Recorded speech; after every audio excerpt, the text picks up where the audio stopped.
The rain fell heavy on the abandoned warehouse district as Marcus Webb walked home from his graveyard shift at the manufacturing plant. His legs ached, his back protested every step, and his mind drifted to the empty apartment waiting for him. At 34 years old, he had long stopped believing that life held any surprises. He had stopped believing in luck, in miracles, or in anything remotely extraordinary. The light appeared suddenly, descending from the night sky like a falling star that had changed its mind about dying. Marcus stopped in his tracks, his tired eyes widening as the luminescence grew brighter. He shielded his face with his arm, squinting through the gaps between his fingers. The light landed silently in the middle of the street, forming a perfect sphere of brilliant white that hummed with an ancient power Marcus could feel vibrating through his chest. When the light faded, she stood before him. The woman was impossibly beautiful in a way that made Marcus's brain struggle to process what his eyes were reporting. She stood approximately his height, but her presence seemed to fill more space than physically possible. Her skin held a faint opalescent quality that shifted through colors he had never seen before. Not quite purple, not quite silver, something entirely new. Her eyes were vast and dark, holding depths that seemed to contain entire universes. Long hair of spun starlight fell down her back, moving as if underwater despite the absence of any breeze. Marcus's mouth went dry. He tried to speak, but produced only a strangled noise. The woman smiled, and somehow that simple gesture calmed his racing panic.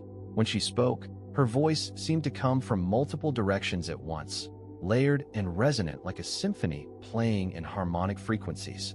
"Hello, Marcus Webb," she said, and her words carried the weight of someone who had spoken those exact words to the exact right person at exactly the right moment. "I am Vessel of Infinite Starlight, though you may call me Starlight if your tongue finds my true name difficult." Marcus's voice finally returned, though barely. "What? Who are you? Are you real?" "I am as real as the ground beneath your feet," Starlight replied, stepping closer.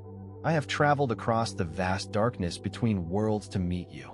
There is something in your nature, something in your fundamental essence, that made my sensors locate you across light years of space. You are exactly who I was searching for." Marcus backed away slightly, his survival instincts screaming conflicting messages of fear and fascination. "This is insane. This has to be a dream. I fell asleep at work and I'm dreaming this." "You are not dreaming," Starlight said softly, "though I understand your skepticism. Humanity has been isolated for so long that most of your kind has forgotten that the universe contains wonders beyond your understanding. Come, sit with me, and I will explain." Against every rational thought in his mind, Marcus found himself following her to the curb. They sat down on the concrete edge together, and Starlight began to speak. She told him of her civilization, the Luminal Collective, beings of pure consciousness who had transcended physical limitations millions of years ago. She explained how they observed younger species, studying how they developed, how they thought, how they loved and feared and dreamed. "Your species has always interested us," Starlight continued. "Humans, you are so temporary, your lives so brief compared to the vast sweep of cosmic time, yet you burn so brightly. You create, you sacrifice, you love with an intensity that most advanced civilizations have forgotten. We study you because you remind us of what we once were." Marcus listened, and something in her words resonated with a part of him that had been dormant for years. Here was something impossible, something utterly beyond the mundane gray existence he had been living. Here was proof that the universe was larger and stranger than he had ever dared to hope. "There is a reason I have come," Starlight said, her expression becoming more serious. "In our culture, we honor the young species that show remarkable potential. It is rare, but occasionally, we offer a gift. I am authorized to offer you 3 wishes, Marcus Webb. 3 chances to ask for anything your heart desires, and I possess the power to grant them." Marcus felt the world tilt slightly. You're joking." "I do not joke about the fundamental laws of cosmic honor," Starlight said. 3 wishes. You may ask for wealth, for power, for knowledge, for love, for health, for anything, and I will grant them, without deception or trickery.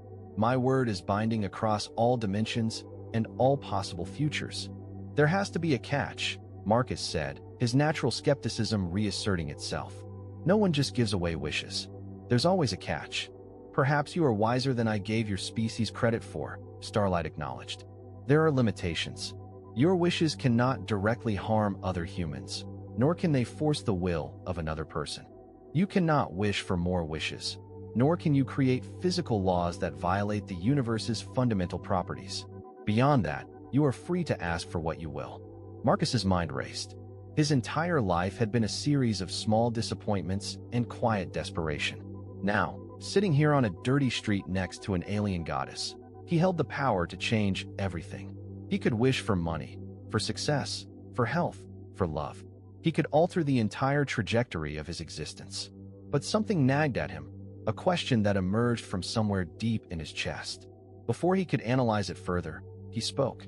"I need to think about this," Marcus said carefully. "I need to understand what I'm being offered before I make a choice that will affect the rest of my life."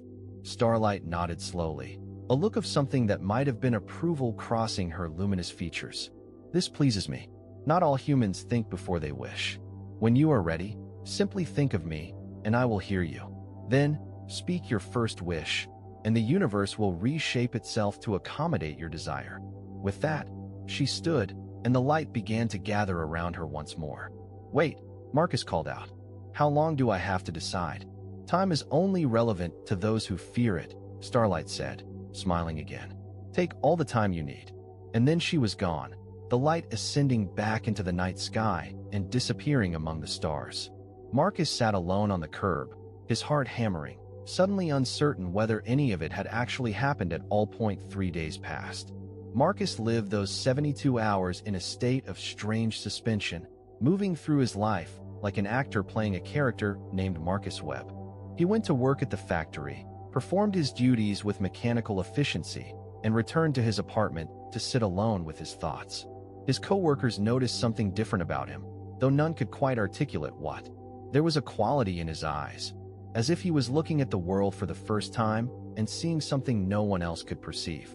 During those 3 days, Marcus considered thousands of wishes. Wealth appeared early in his deliberations, the obvious choice for a man who counted every dollar and made decisions based on price rather than preference. He imagined mansions, sports cars, exotic vacations. But as he examined this fantasy, it felt hollow. Money solved nothing that truly mattered, he realized. It merely allowed him to buy distractions from his own emptiness. He considered health next, and this wish lingered longer. His body was deteriorating in the way that all human bodies did, accelerated by years of physical labor and neglect. But he was not dying, not yet. Wishing for perfect health felt almost like cheating, like skipping to the end of a book that he had not yet finished reading. Love appeared in his thoughts on the second evening as he sat in his apartment watching the city lights flicker below his window. But what kind of love could he wish for? A woman would appear in his life, magically enamored with him, and it would be a lie. The relationship would be built on an artificial foundation, a magical construction rather than genuine human connection. Marcus found that he could not accept this, even as he desperately wanted to. On the morning of the 4th day, Marcus woke with the answer crystallized in his mind. It was not a wish he had consciously chosen, but rather one that had chosen him, emerging from the deepest part of his being and demanding to be heard. He took an extended lunch break and drove to a public park, finding a quiet spot beneath a cluster of old oak trees. There, surrounded by the ordinary miracles of nature, Marcus closed his eyes and called out with his mind to the impossible woman who had offered him the impossible gift. She appeared instantly, materializing from the shimmering afternoon light without the dramatic display of her first arrival. This time she was subtle, almost understated in her presence. She sat beside him on the bench as if they were old friends meeting for their regular lunch conversation. "You have made your decision," Starlight stated, not as a question, but as an observation. Marcus nodded, his heart beating so forcefully he could feel it in his throat. "I have, but I need to ask you something first." "Why me?" "You said you were looking for someone specific, that something in my nature made you find me across light years. What did you see in me that made me the right choice?" Starlight's dark eyes studied him for a long moment. "That is a wise question to ask before making your wish. The reason is this. I was searching for a human who would understand the difference between wanting things and wanting meaning. Your species is young, ambitious, often reckless. But occasionally, There emerges someone who thinks deeper than their own desires. I scanned billions of your kind before I found you. Marcus felt something shift inside him at these words. He had never considered himself special, had never imagined that he possessed any quality that would make him remarkable to anyone, let alone to an advanced alien intelligence. I'm ready, he said. My first wish is this. I wish for the ability to understand the true nature of any situation presented to me. I wish to always know what is really happening, beneath the surface, beneath the lies and the illusions. Give me the capacity to perceive truth. For a moment, Starlight did not respond. Her expression became unreadable, a mask of luminous calm that gave nothing away. When she finally spoke, there was an edge to her voice that had not been present before, a hint of something that might have been concern or perhaps regret. You have chosen a dangerous wish, Marcus Webb, she said slowly. This is not what I expected. Truth is not always a gift. Many humans spend their entire lives in comfortable ignorance, and this ignorance brings them peace. You are asking me to strip away that comfort permanently. I'm asking for truth, Marcus repeated firmly. Whatever that costs me. Then so it shall be, Starlight said, and she reached out and touched his forehead with one pale finger. The sensation was like lightning and ice and fire all at once, like every neural pathway in his brain was suddenly firing at maximum capacity. Marcus gasped and fell backward, his vision splitting into multiple layers of perception. He could see normal reality, but simultaneously, he could see something else. Beneath the surface of the park, he became aware of countless lies. He could see the man on the distant basketball court, pretending to be happy while his mind screamed with depression. He could see the couple jogging together, their relationship a facade hiding a fundamental incompatibility. He could see the children playing, their games masking complex emotional hierarchies and hidden resentments. And he could see something else. In the shimmer of the air around Starlight, Marcus perceived a conflict.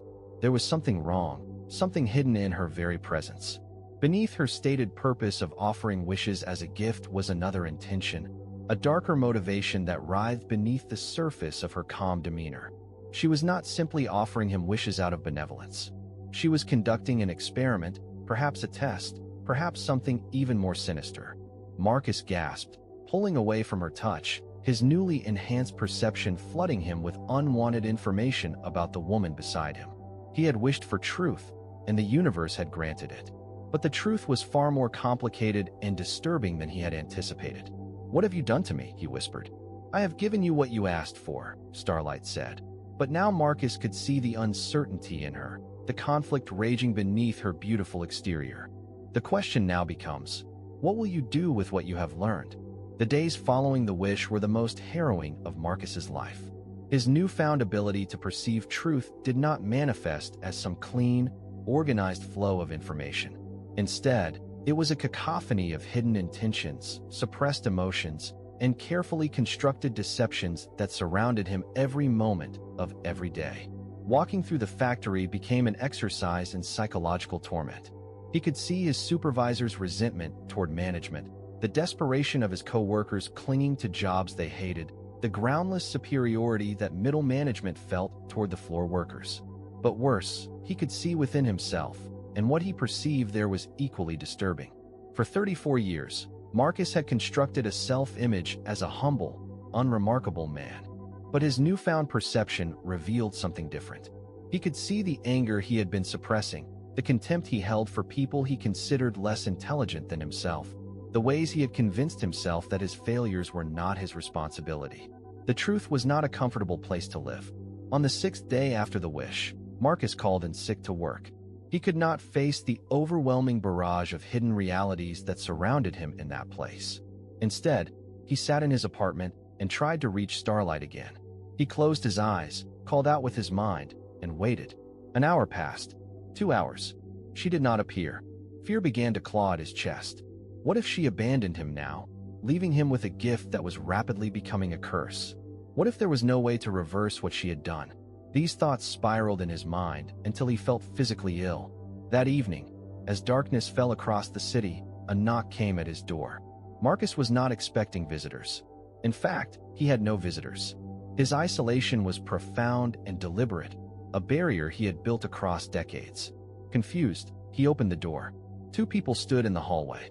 A man in his 60s with military bearing and analytical eyes, and a younger woman with the kind of presence that suggested she was accustomed to being taken seriously in any room she entered. Neither of them looked surprised to see him. In fact, they looked as if they had been expecting him to open that door at that precise moment. "Marcus Webb," the woman said, not asking a question but confirming a fact. "My name is Director Sarah Chun. This is Colonel James Harrison. We work for an organization that tracks extraterrestrial contact. We've been monitoring your situation since your first encounter with the entity you call Starlight." Marcus felt the room tilt. How is this possible? How could they know? Director Chun stepped forward, her eyes filled with a combination of sympathy and determination. "Can we come in? I think you'll want to hear what we know about why Starlight really chose you." Over the next 3 hours, Marcus learned a truth far more disturbing than anything his wish-granted perception had revealed.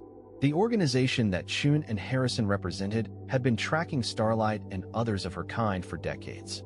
They had identified a pattern in how the Luminal Collective selected humans for their wishes. Starlight's civilization was not benevolent observers of humanity. They were conducting an experiment in controlled chaos.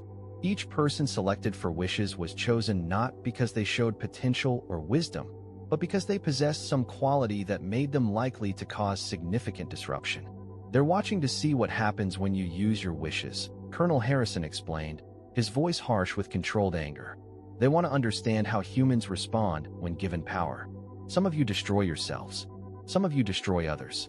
And they record it all, analyze it, and use what they learn to make decisions about whether humanity is worth preserving as a species." Marcus absorbed this information, and through his gift of perception, he could feel the truth of it resonating through their words. They were not lying, but there was also something they were not telling him, something they were keeping hidden even as they revealed these devastating truths. "What are you not saying?"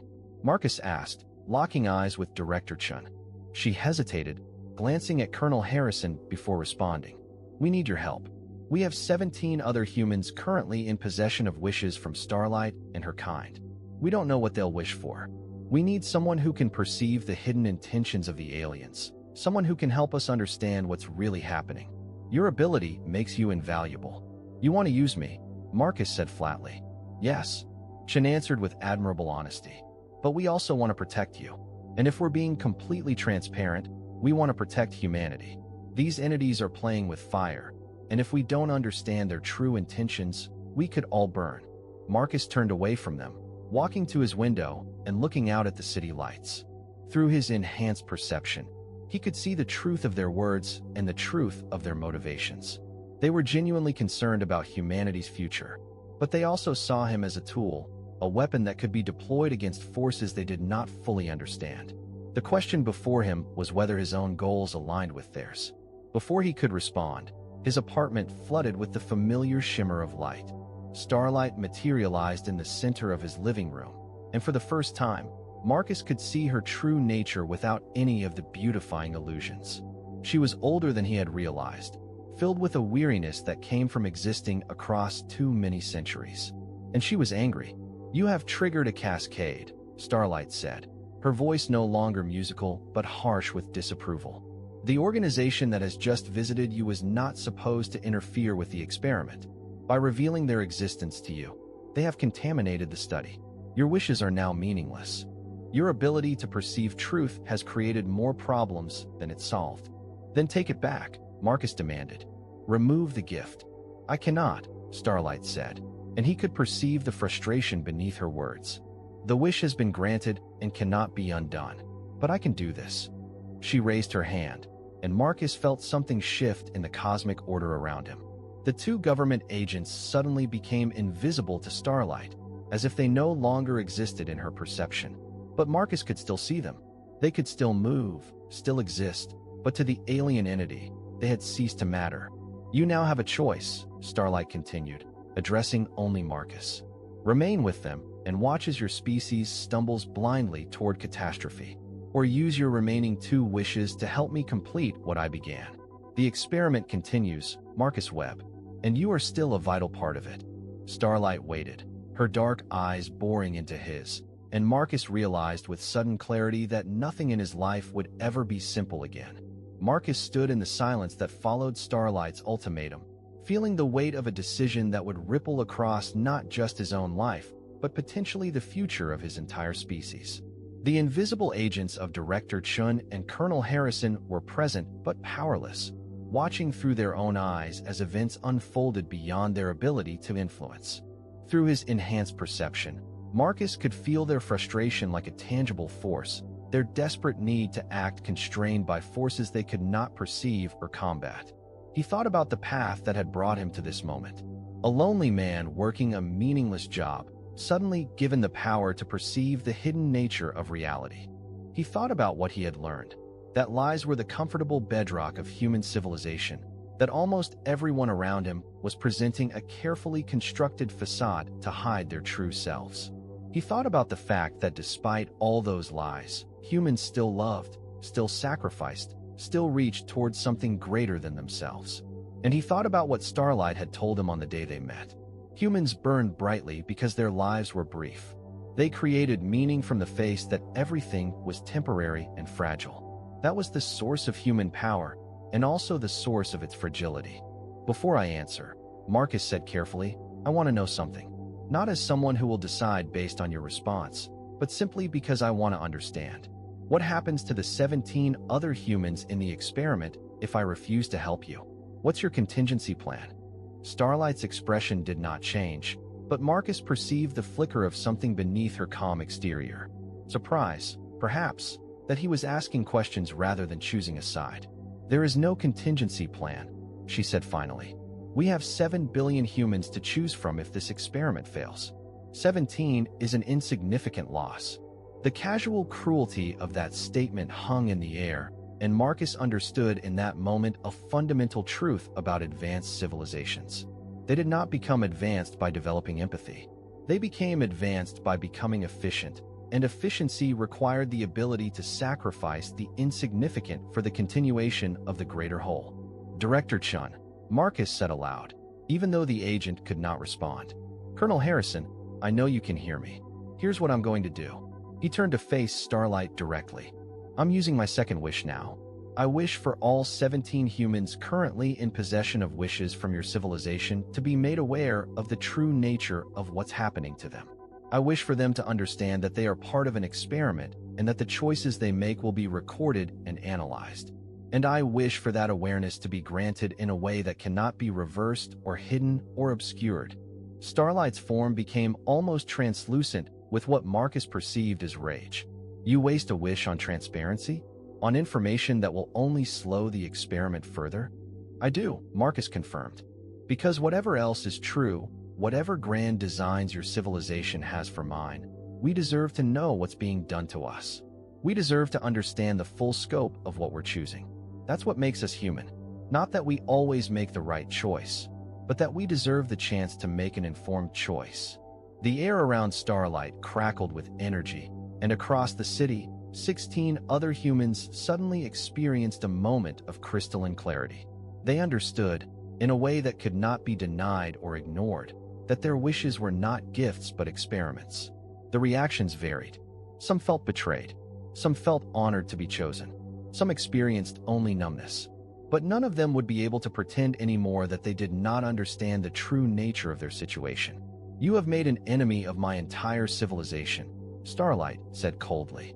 Perhaps, Marcus replied, but I've also ensured that whatever data you collect from your experiment will be accurate. You came here to study humans. You wanted to see what we would do when given power and freedom, but you wanted to study us in ignorance. My wish ensures that you can study us as we actually are, not as you imagine us to be in the gaps of what we don't know about ourselves.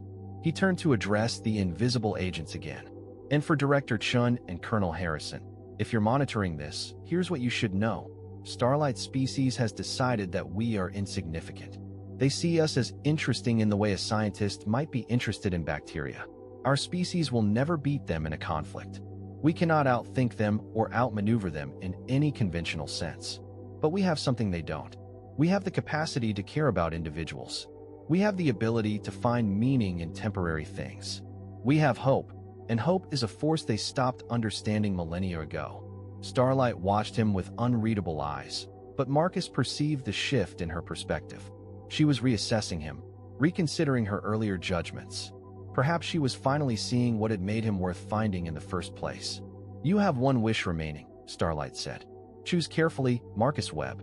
There are many who will want to know how you use it." Marcus walked to his window again and looked out at the city. Millions of people were going about their lives, unaware that the future of their species hung in the balance. Most of them were trapped in comfortable lies, living in the gaps between who they pretended to be and who they actually were. And yet, they continued to love, to build, to dream, to sacrifice for each other. "My third wish," Marcus said slowly, "is to be able to help other humans perceive the truth the way I do. Not just any random human, but those who are seeking it. I wish to be a mirror that reflects reality back to anyone who genuinely wants to see themselves and their world as they actually are."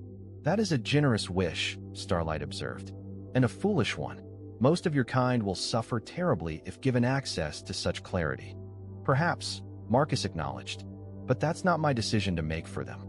That's theirs. My job is just to offer them the choice."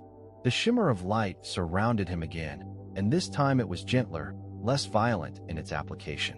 Knowledge flooded into him, not about seeing external truths, but about helping others see their own truths. He understood intuitively how to listen, how to ask the right questions, how to create safe space for people to confront what they had been avoiding. It was a subtle magic, more psychological than cosmic, but perhaps all the more powerful for its subtlety. When the light faded, Starlight remained for a moment longer.